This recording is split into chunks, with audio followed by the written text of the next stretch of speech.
Hello friends, मैं पूजा सिंह स्वागत करती हूँ आपका अपने यूट्यूब चैनल पीएस क्लासेस में। फ्रेंड्स, आज हम मैप के द्वारा हमारे भारत देश में कितने अक्षांशीय और देशांतरीय विस्तार हैं या कितनी तट रेखाएं, इन सभी को मैप के द्वारा हम समझेंगे कि कितना देशांतरीय विस्तार है, कितना अक्षांशीय विस्तार है, भारत की कौन कौन सी भारत विदेशी देशों के साथ सीमा बनाता है। इन सभी चीज़ों को मैप के द्वारा हम देखेंगे। तो चलिए शुरू करते हैं। सबसे पहले हम देखते हैं कि भारत का जो उत्तरी बिंदु है, यानी भारत का सबसे उत्तरी पॉइंट जिसे हम यदि कहें कि क्या होगा, तो ये हमारा है इंदिरा कॉल। यदि सबसे उत्तरी पॉइंट पूछे तो इंदिरा कॉल, और सबसे दक्षिणतम पॉइंट यदि पूछे, सबसे दक्षिणतम बिंदु कौन सा है, तो ये हमारा कन्याकुमारी, जिसे केप कैमोरिन के नाम से भी जाना जाता है। तो सबसे उत्तरी बिंदु क्या हुआ? इंदिरा कॉल, और सबसे दक्षिणतम हमारा कन्याकुमारी या केप कैमोरिन हुआ। और यदि अक्षांशीय विस्तार में देखें तो 8 डिग्री 4 से लेकर के 37 डिग्री 6 अक्षांशीय विस्तार है। यानी हमारे भारत देश का यदि अक्षांशीय विस्तार देखें तो 8 डिग्री 4 से लेकर के 37 डिग्री 6 तक अक्षांशीय विस्तार है। और यदि इसे हम दूरी के हिसाब से देखें कि कितने किलोमीटर है, तो 3214 किलोमीटर ये दूरी है। यानी 8 डिग्री 4 से लेकर के 37 डिग्री 6 अक्षांशीय विस्तार की दूरी कितनी है? 3214 किलोमीटर। 3214 किलोमीटर की ये दूरी है। और सबसे जो है उत्तरी बिंदु हमारा क्या है? इंदिरा कॉल, और सबसे दक्षिणतम बिंदु हमारा जो है कन्याकुमारी और केप कैमोरिन है। और अक्षांशीय विस्तार कहाँ से कहाँ तक है? 8 डिग्री 4 से लेकर के 37 डिग्री 6 तक अक्षांशीय विस्तार है। अब चलिए इसके बाद हम देखते हैं कि हमारा देशांतरीय विस्तार कितना है। देशांतरीय विस्तार यदि हम देखें तो 68 डिग्री 7 से लेकर के 97 डिग्री 25 तक हमारा जो है देशांतरीय विस्तार है। 68 डिग्री 7 से लेकर के 97 डिग्री 25 देशांतरीय विस्तार है। और इसकी यदि हम दूरी देखते हैं तो इसकी दूरी जो है 2933 किलोमीटर है। यानी हमारा 68 डिग्री 7 से लेकर के 97 डिग्री 25 देशांतरी विस्तार की दूरी कितनी है? 2933 किलोमीटर है। अब इसके बाद हम देखते हैं कि हमारा ये जो मानक समय रेखा है, मानक समय रेखा हमारा 5 राज्य से होकर के गुजरता है, जो उत्तर प्रदेश के नैनी से होकर के, और हमारा मध्य प्रदेश, छत्तीसगढ़, उड़ीसा, आंध्र प्रदेश, इन राज्यों से होकर के ये जो 82.5 डिग्री की मानक रेखा गुजरती है, ये जो है किन किन राज्यों से गुजरती है? एक उत्तर प्रदेश है, मध्य प्रदेश, ये देख रहे हैं थोड़ा सा हिस्सा मध्य प्रदेश में है, छत्तीसगढ़, ये हमारा उड़ीसा, और ये आंध्र प्रदेश। यानी इन 5 राज्यों से होकर के हमारी जो है मानक रेखा गुजरती है, जिसे 82.5 डिग्री मानक रेखा कहते हैं, या 82.5 डिग्री देशांतरीय रेखा भी कहते हैं। यहाँ पे हम देख सकते हैं कि 68 डिग्री 7 से लेकर के 97 डिग्री 25 तक, यानी ये जो इतनी दूरी है, और हम सभी को पता है कि 1 डिग्री की दूरी तय करने में 4 मिनट का समय लगता है। तो इससे हर जगह पर, यानी गुजरात का समय अलग होगा सूर्य उदय उगने का, मध्य प्रदेश का अलग होगा, अरुणाचल प्रदेश का अलग होगा। तो इन समस्याओं का सामना न करना पड़े, इसलिए हमारे भारत देश में एक मानक समय को मान लिया गया है, और इसी समय को पूरे भारत में जो है माना जाता है। यानी ऐसा नहीं है कि यहाँ की घड़ी अलग सुई बताएगी और यहाँ की घड़ी अलग सुई बताएगी। ये चीज़ होता यदि ये मानक रेखा नहीं होती तो यहाँ का समय जो है अलग होता। यानी हम सभी जानते हैं कि पूरे भारत देश में सबसे पहले सूर्य कहाँ उगता है या कहाँ दिखता है, तो अरुणाचल प्रदेश होगा। और सबसे यदि अंत में पूछे तो ये हमारा जो है गुजरात हो जाएगा। तो इस प्रकार यहाँ पर तो अलग सुबह सूर्य उगने का अलग समय हो गया, और यहाँ गुजरात में अलग समय हो गया। इसलिए इन सभी समय को, यानी बीच का एक समय को मानक समय मान लिया गया, ताकि बहुत ज़्यादा अंतर यहाँ भी नहीं पड़ेगा और यहाँ भी नहीं पड़ेगा। ये मानक रेखा को इसलिए बनाया गया कि समय का बहुत ज़्यादा अंतर न हो पाए अलग अलग राज्यों में। तो ये 82.5 डिग्री जो मानक रेखा है, ये 5 राज्यों से होकर के गुजरती है। इसे यदि हम एक निमोनिक यदि दे दें तो इसे याद हम माउका नाम से कर सकते हैं। माउका, M Madhya Pradesh, O Orissa, U Uttar Pradesh, C Chhattisgarh और ए आंध्र प्रदेश।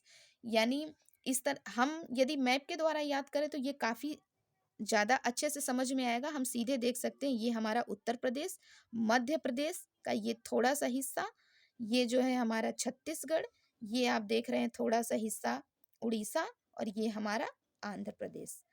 तो मैप के द्वारा अगर याद किया जाए तो और भी अच्छा है, लेकिन यदि आपको निमोनिक चाहिए तो माउका के द्वारा आप जो है याद कर सकते हैं कि इन 5 राज्यों से होकर के जो है मानक रेखा गुजरती है, या 82.5 डिग्री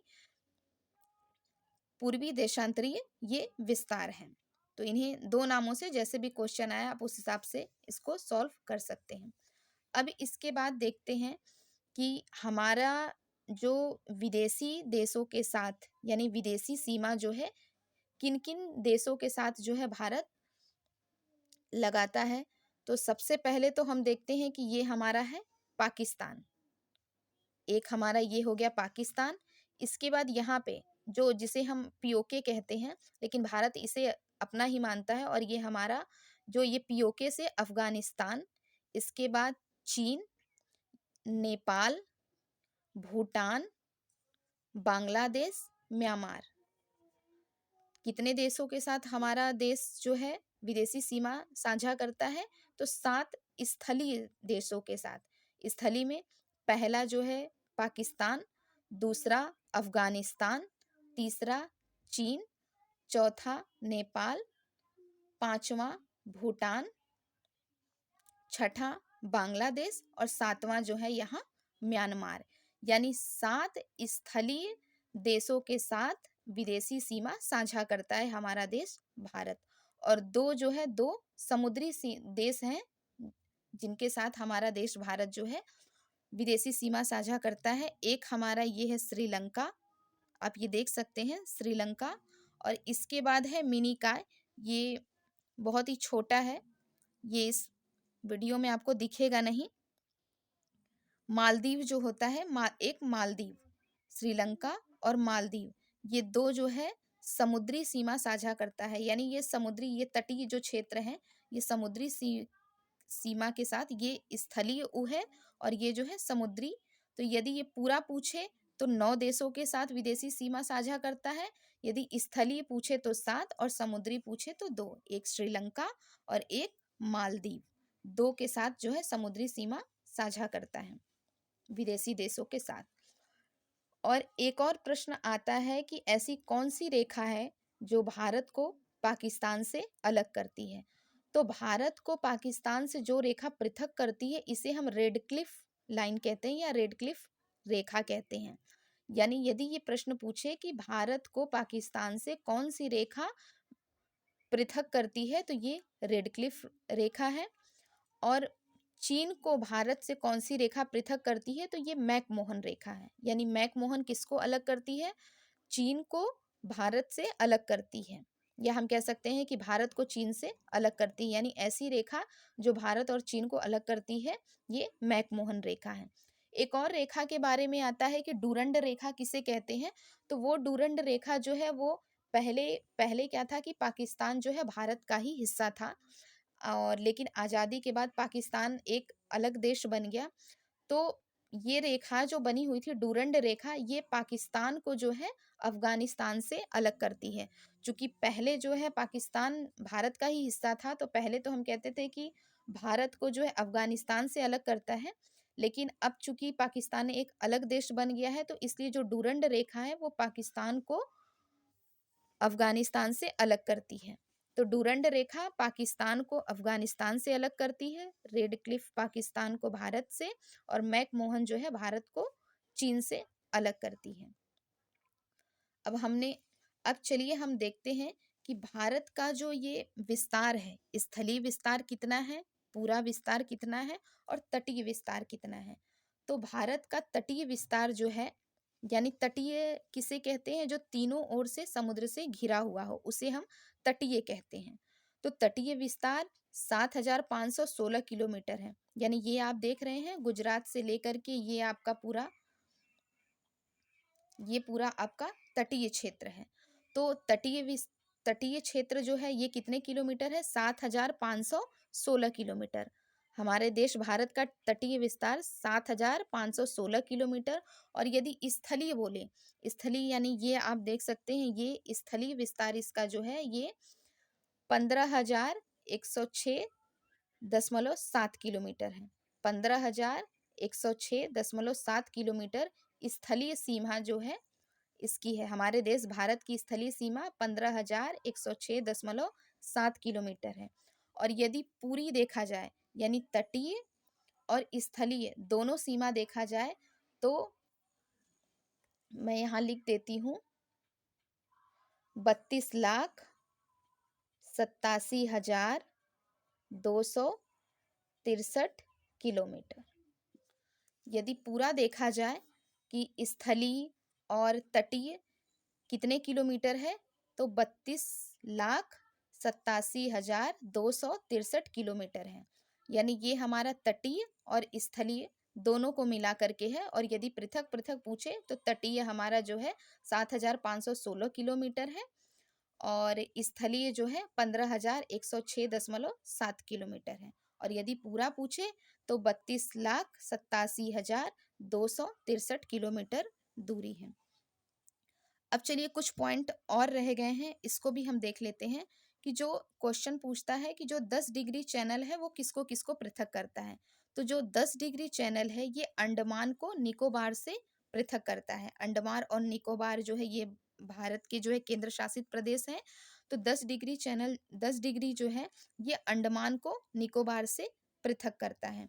और 6 डिग्री 4 जो है 6 डिग्री 4 ये इंदिरा पॉइंट आप ये देख सकते हैं, यहाँ पे ये इंदिरा पॉइंट है।